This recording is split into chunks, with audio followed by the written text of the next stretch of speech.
Ngayon si Ma'am Julieta Sablas, ang resort manager po at caretaker ng Captain's Peak Resort dyan po nga sa area po ng Chocolate Hills sa Bohol. Magandang umaga po sa inyo ulit, ma'am. Good morning po.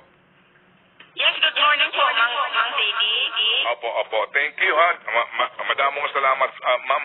Sige po. So, ngayon po, sabi nga ho ninyo, sarado na po kayo. As in, wala na pong operasyon yung resort. Yes po. Sa ngayon lang po, yung mga supporters ko lang po ang kasama ko dito kasi kanina yung mahina po yung connection sa bahay namin. Nandito na po ako sa resto po. Okay, sige. Kanina po na-interview namin si Mr. Pon, yung executive assistant po ng mayor dyan sa lugar ninyo. At ang sinabi ko nga sa kanya ay ano ang basis kung bakit po kinansilahan kayo ng business permit. Yun daw po nga wala silang copy actually kung narinig nyo, di ba? Noong temporary closure order. And they responded because of the news reports na wala kayong ECC at meron pala daw kayong temporary closure order. Ma'am, ano po yung reaction doon? Yung po kasi, this is the second time po na may controversial po ang Captain's Peak. Yun ang I wonder why na meron na naman dahil po sa viral po.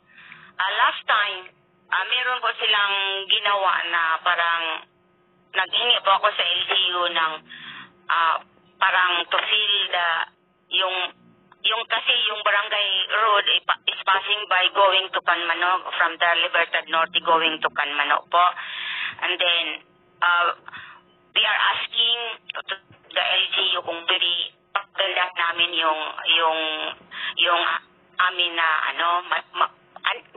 hindi masyadong mataas na kalsada po. From the Libertad, only maybe 500 meters away lang po yung hiningi ko po. Tapos doon po sila kumuha ng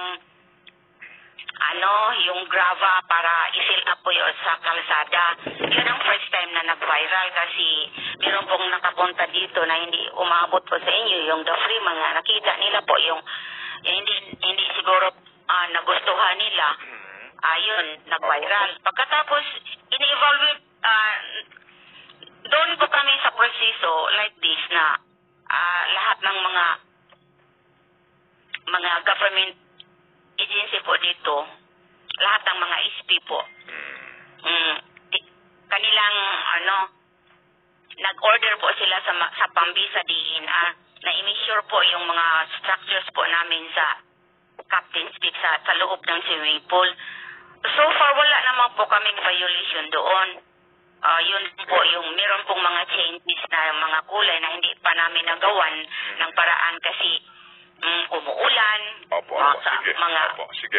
Kasi yung mga rose kasi, di ba makita nyo po na lights po yung mga color po.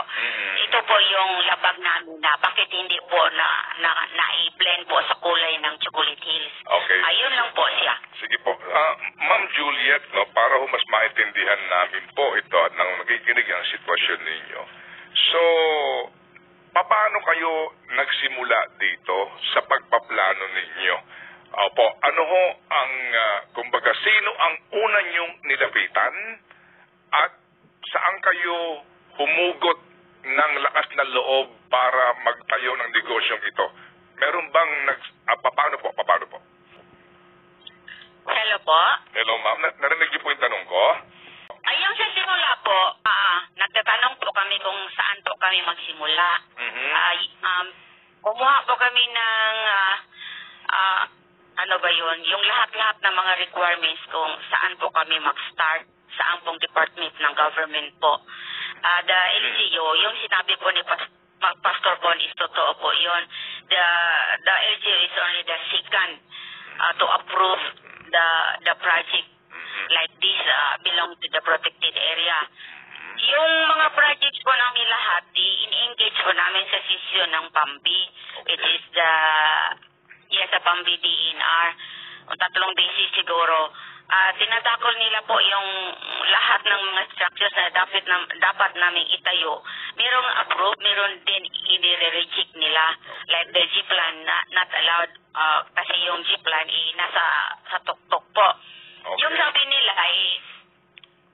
yung property po namin is title already, and then meron pong sa resolution 20%, pwede po namin yung halimbawa, yung 100% po sa Chocolate Hills is, meron po sa resolution na yung 20% po pwede po namin, but elevated style po.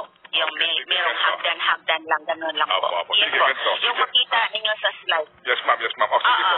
So meaning nag-isip kayo, nagplano kayo, pero ang unang-unang government agency na pinuntahan ninyo at humingi kayo ng requirements ay itong Protected Area Management Board o PAMB under DENR dyan sa Bohol. Yes, tama? Okay. Tama po. That's alright. Pero, pero sa nabigyan na po kami ng clearance from the PAMB po, yun lang yung mali po sa akin. Yes, I admitted it. Yung na-state po sa ibaba, we are already approved to the PAMB to build any structures, but yung lang siguro yung pagkakaintindi ko ba na yung ECC pala talagang ilalabas muna bago po kami mag-operate. The construction is allow. They allow the construction, but we are processing. Igo na namin yung pagpaprocess po ng ECC, pero hindi ko po nagawa. Okay, sige ma'am, ito po yung naintindihan ko ngayon. Opo, ito ngayon ang inyong kinakaharap nga na problema because you operated without the corresponding environmental compliance certificate. Klaro po yun. Opo. Yes. Sige. Yun lang po. Opo. Pero yung sanitation po, yung mga comment nila po na bakit daw ginalaw yung parang 100% po yung mga buglanos po sila, nakakita na po sila, yung mga official din nakita na po nila. Wala namang paglabag po yung mga construction. Siguro ito sinasabi ng DENR sa amin, yun lang kulay po. Yung kulay ng mga structures namin na parang nakadistract po sa scenic view ng Chocolate Hills. Opo. I think hindi lang po yata ito as in doon sa kulay ng mga bubong, no? Ng inyong mga kiosk na pinag-uusapan sa environmental compliance certificate. Kaya nga din po. Anyway, ma'am, may sinasabi kayo na sa pagpupunta ninyo sa PAMB, kayo ba ho ay hinarap nila at binigyan ng listahan ng mga requirements o sabi ho ninyo sa isang panayam na sa bawat punta nyo sa kanila, may bago na namang hinihingi? Yes, totoo po yun. Yung the second time po. Pero na-okay naman po lahat kasi siguro tao lang po sila busy. Hindi siguro na ganito po kasi yung board members of the board sa PAMB po, yung DENR is only the secretary. Ang mag-a-approve po yan, yung mga barangay captains of the barangay which is belong to the protected area po. Hindi po lahat ng mga barangay captains na nandyan po sa board na sila pong magpipirma po sa PAMB clearance po. Tapos yung DENR na PAMB, they're only sit down and then the board will say that okay, tomorrow we will get inspection to the captain's peak resort. So with the DENR, with the board po, sir. Opo. Pero ma'am, considering po na yung ECC is one of the requirements, no? Ang PAMB kasi, ay meron silang sarili nilang mga dapat yung ma-accomplish before kayo mabigyan ng go signal o resolution of approval. Yung ECC din, may listahan po iyan. Standard naman din po yan sa bawat ilang lugar na may gagawin po. Sa Minahan, meron din po listahan yan. And sa ease in doing business, klaro yan Hindi dapat pabago-bago. Pagpunta mo doon, bibigyan ka ng listahan. Ito ba ginawa sa inyo ng DENR? O itong ultimo sa ECC na listahan ng requirements? Yung sa PAMB po, hindi naman gaano parang parang, Marami. ano ba yung ibig sabihin? Opo, mahirap. Hindi Nothing mahirap. with the ECT compliance po. Para bang yung requirements nila talagang hirap talaga. Talagang Kanino kahit pa yung kayo mahirap? siguro pakita yung mga requirements. Kanino yung mahirap, talaga. ma'am? Kanino yung mahirap? Yung sa ECC po. Yung sa Yung sa PAMBI, ano lang yung sa PAMBI. Parang hindi gaano ka yung heavy kasi yung sa ECC like yung sa amin hindi kami juditic, hindi kami mga engineers. And then Okay. ito lang po yung sinasabi nila. Okay, you're engaged to the website and then tingnan niyo po yung mga requirements. Okay. Sige. I-comply ninyo po, i-upload ninyo po, ganun lang po. Sige. So, kailan kayo officially nag-start magbukas ng inyong resort? At nung magbukas ba kayo, ano ang hawak niyong permit?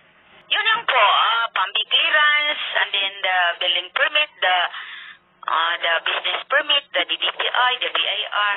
That's it. Opo. Basta yung ECC, wala talagang ECC po. Okay. Yun po siguro ang dahilan na naipasira po yung Captain Speaker Resort. Kailan kayo officially nag-open as a commercial resort? O sa petsa day? Officially, 2019, but at the 2022, meron na pong swimming pool. Okay. Kasi unti-unti po yung construction namin, sir, wala pong pera yung may-ari. Yung kapatid ko, maghanap pa ng pera sa barko. Okay, opo. So, 2019 kayo nagbukas as a resort, 2020 nagtayo na kayo ng swimming pool. Yes po. Okay. No, started construction, but the opening is 2022 po. Okay, sige. And then, yun na nga po, nag-operate kayo, meron kayong PAMBI resolution of approval, pero wala pong ECC. Yes po. Yes Okay, po. apo, sige. And then, apo. And then, during your operation, nakailang punta dyan ang mga taga-DENR para ho sa kanilang supposed to be inspection o nakailan silang dalaw dyan sa inyo? Magmula nung nagbukas kayo nang wala kayong ECC. Well, the PAMBI is, they are always roaming around, not every day, but maybe at 1 week they are roaming around because they have an army for the protected area looking around if there is something destroy the hill. Oh, yes, like yes. that. Opo. Yes, ma'am. Oo nga po. Pero kasi yung DENR, di ba, ma'am, nagpupunta dyan ng mga taga-DNR. Do they stay there for leisure in your hotel, in your resort? Yes, Opo. they did. Opo. They're done measuring the structures already. Opo. Did they pay for their stay? Come again, Sir Chappy. Opo. Ma'am, kasi nag-operate ka nang wala kang ECC, pero meron kang PAMBI resolution, no? Okay. So, commercial operation ka na. Nagtayo ka ng swimming pool. Opo. Yung kasi dito ngayon lumalabas, no, na meron po mga inspection team, ang Sangguniang Panlalawigan, pati raw po itong DENR. So, nagpunta po ba dyan ng mga taga-DENR at nag-inspect at sinabi sa'yo na, oy, Captain Speak, ba't ka nag-o-operate? Wala ka pang ECC. Meron bang ganun pangyayari? O nung sila magpunta dyan, nag-stay sila overnight, kumain sila, natulog, and then umuwi nung wala sinasabi sa'yo? Well, that part is maybe they miss it all. They miss to ask that part. Only they ask if the structures that we started to construct if it's already the approved already the PAMBI. Dali, pwede kayo pwede ka magbinisaya, day, ha? O ako na lang magta-translate. Sagutin mo lang yung tanong ko. Oo, kasi nag-operate ka, ang hawak mo lang ay PAMBI. Okay? Tapos meron kang business permit, meron kang building permit ka, nakakuha ka sa munisipyo, nag-operate ka, nagtayo ka ng swimming pool, pero wala ka pang ECC na hinihingi sa'yo. So, pinuntahan ka dyan ng mga taga-DENR, di ba? Tama? Yes, sige, so nagpunta po sila. Okay. Nagpunta po sila, pero tiningnan lang nila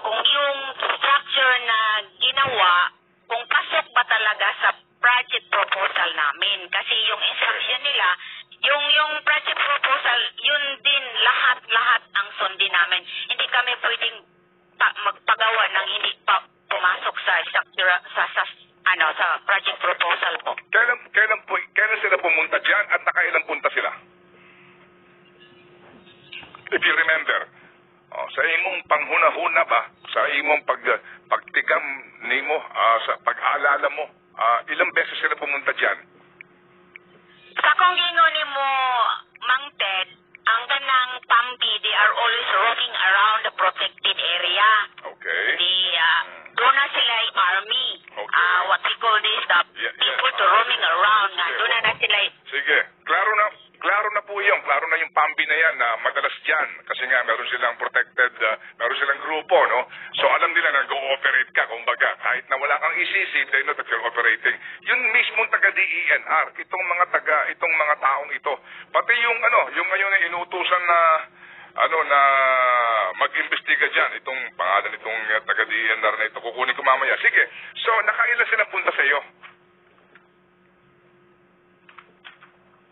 Hindi ko mabilang, Mang Ted, hindi ko mabilang. Maraming beses. Okay, sige. Opo, maraming beses. Kapag pa sila pumupunta dyan, nag-overnight ba sila dyan? Sila ba ay nagpupunta bilang mga inspektor ng DENR o nagpupunta sila dyan to enjoy your facilities? No, they are not. They are passing by because of their work.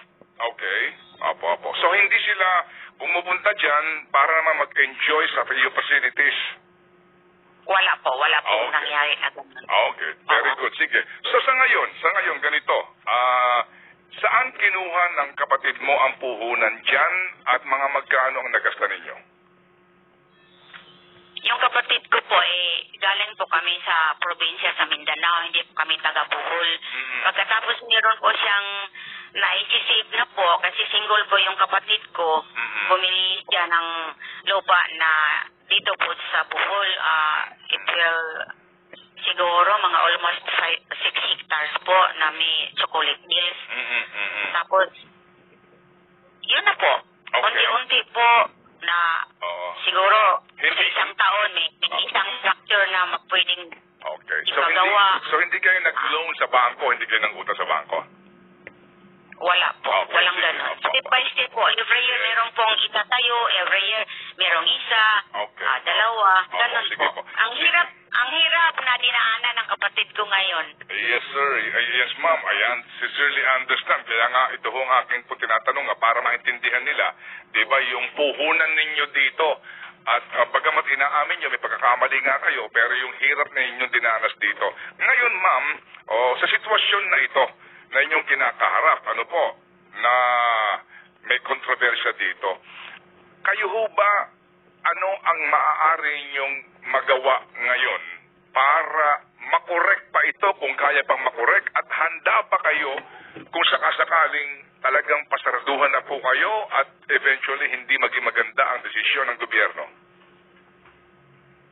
Sana isipin nila nila kasi ang hirap naman silang nag-approve pagkatapos sila po ang mag-issue ng notice of closure, 'di ba? Pag meron na lang yung na lang panawagan ko kung yung pagkakamali po namin, bigyan nila po kami ng panahon para ma-process yun, yung mga structures na sabi nila hindi po na-blend sa chocolate hills, ibahin na namin yung kulay ng mga kulay po ng mga structures po namin. Yun lang po kasi hindi po ba sila maawa sa amin, hindi po kaming mga mayayaman na nag-invest ng negosyo po dito sa Bohol. Yung sa amin lang po, yung area namin na ang daming Pugunal area po kasi yung lupa namin. Pagkatapos pinaganda namin at ito po ang nangyari. Parang we are lack of knowledge po. Parang ganun po. Sige. So, balikan ko lang. Itong Pambi at saka yung taga-DENR, nagpupunta dyan sa inyo, nag-operate na kayo, pero wala na nagsabi sa inyo na you stop operating kasi wala pa kayong ECC? Last time po, yung may controversial po na may maliit na quarrying yung sinasabi ko po, yung parang maliit lang, maliit. Opo. Kailan official kayo nakatanggap ng cease and desist order for you to stop operating? Kailan po? Do you remember? Hindi ko po, parang nakalimutan ko na po.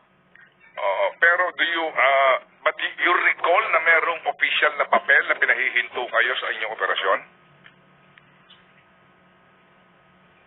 January? Yes, January po. January kailan? Nitong taon? This year, right? Parang, This year. parang hindi po na yung... January 22. Opo. Ngayon 2024, right? Yes, Okay. So, pinahinto kayo noon. Huminto ba kayo? Ay, yung reason po, pwede po, ito lang yung po sa amin, para private lang po. Hindi. Kasi nagkaroon pa dyan ng provincial athletic meet, di ba? February. Yes, there's a reason behind why ICF na po. Ito lang po hihingin ko po sa inyo na siguro yung reason po bakit we're still operating at the time. Bakit po, ma'am? Bakit po? Yun lang po ang hihingin ko po sa inyo, Bang Ted. Opo. Ano po hinihingi nyo? Hindi nyo maaring ikwento o gusto nyo ikwento? Yes, hindi po maaaring ikwento muna. Okay. Sa ngayon po. Opo. Totoo ho ba din na meron kayong congressional meet dyan ng kongresista ninyo sa inyong distrito maliban doon sa provincial meet? Yes po, kasi hindi nila alam yung nangyari po na may issue na po ng temporary closure po. Opo. Sige, so sabi ho ninyo, ma'am, no, na sorry kasi kanyo hindi kayo maalam, di ba, sa mga requirements, sa mga batas na ito na kailangan at nag-operate kayo na meron kayong hindi pa nakukuha na requirement. Ma'am, pwede ka, tumubag, magtubag sa akong pakiana, sa akong pangutana. Dito ba meron kang ibinigay na anumang pabuya sa sinumang taga-DENR o pambi para ka makakuha ng resolusyon at makapag-operate? Wala po. Hindi po ako marunong magbigay po. Wala po akong perang pambigay. Ito lang po siguro yung problema. Siguro yun po, yung pinakamalaking problema, siguro hindi ako marunong magbigay. Bakit naging problema yung hindi ka marunong magbigay sa iyong sitwasyon?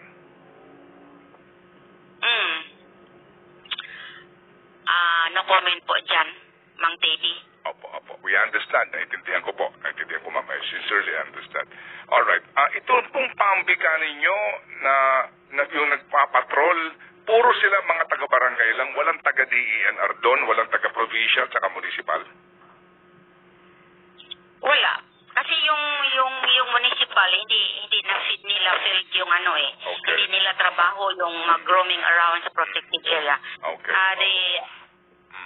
The only the Pampi, they are allowed to roaming around the protected area to check if there is research to Chocolate Hills. Opo. Ito pong pambi na ito, puro taga-barangay, may taga-DENR din na dumadaan sa inyo madalas kamo dyan. DNR sila. Okay.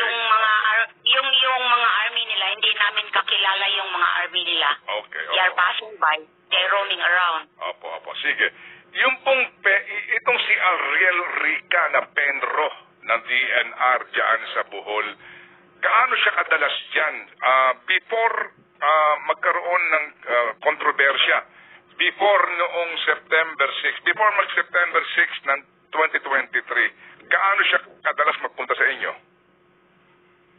Ariel Rica, parang hindi ko pa nakikita yon sa Ariel Rica Kasi yung department po nila, may designated personnel po sila ng magkasikaso po. Hindi po si Ariel Rica po. Opo. Yung sa Pampi, yung sa IMP, meron po silang designated personnel na mag-intervene po sa amin, yung mga proponent. Hindi po si Ariel Rica po. Opo. Sige po. Sige, so ma'am, may tanong pa ba siya? Sige, may tanong na po si Chacha, ma'am ha? Opo. Kanina lang po, Ate Julieta, natanong ni Manong Ted yung tungkol dun po kung saan galing ang puhunan. Pwede po ba namin malaman kung magkano yung total na nagasta po para dito sa Captain's Peak Resort, kung okay lang po? Siguro as of now, from 2019 until now, Ay kay siguro ang calculation ko po is almost 10M na po. 10 million na po. At kanina rin po, nabanggit ninyo, natanong ni Manong Ted, kung kayo ba'y nagbigay ng something para po dito sa mga taga-DENR at PAMBI. Ang sabi nyo po, yun yata ang problema dahil hindi po kayo marunong magbigay. Tama po ba yung naging sagot nyo? Yun po sinasabi nyo. So, base po dun sa sagot ninyo, ibig nyo po ba sabihin yung iba po pang mga resort na nakatayo pa dyan sa paanan ng Chocolate Hills, kaya hindi nasisita dahil nagbibigay? No comment po ako dyan kasi wala po akong proof eh. Opo. Yung sa amin lang po ma'am, yung sa amin lang po yan, i-defend ko. Opo. Ayoko pong i-tackle yung sa kanila po. Kasi may problema na po kami pagkatapos i-ano ko pa sila. Yes. Yung sa amin lang po yung i-tackle natin. Okay. That is correct. That is correct. That is very, very correct. Opo. Alright, sige. So, meron ka pa mahabang tanong? Last na lang po, Ate Julieta, kung hindi po kayo nakapagbigay, pero nagkaroon po ba ng pagkakataon na mahiningi po sa inyo para po sa approval ng mga permits? Wala po. Ano po, yung mga DNR na meet ko po, hindi po sila mapera. They are working for their own.